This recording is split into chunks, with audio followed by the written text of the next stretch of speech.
अखिल भारतीय आयुर्वेदिक सम्मिलनी गंजाम शाखा पदाधिकारी चयन प्रक्रिया अनुष्ठित।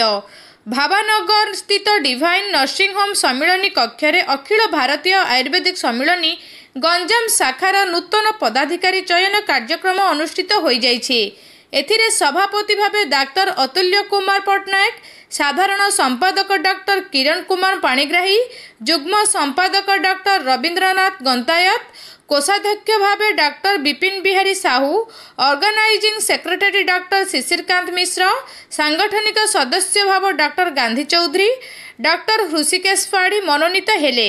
गंजाम शाखा उपदेष्टा भावे वरिष्ठ Ayurvedic doctor Pranchand Panda, doctor Sarat Chandra Mahapatra, doctor Ramesh Chandra Das, doctor Ramchandra Rath, doctor Pradeep Kumar पात्र मनोनीत होइथिबा जणा पड़िछे।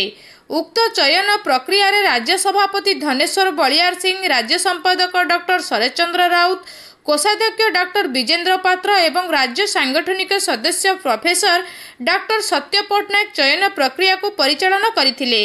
एही कार्यक्रम को राज्य सभापति डॉक्टर रामचंद्र रथ अध्यक्षता करथिले। परिशेष रे डॉक्टर किरण कुमार पाणिग्राही धन्यवाद अर्पण करथिले। एथिरे शताधिक आयुर्वेदिक डाक्तर अंशग्रहण करिथिबा देखिबाकू मिलिथिला। गंजाम जिल्लारू प्रतिनिधि रूबी बेहरा का रिपोर्ट, लोकल न्यूज 7।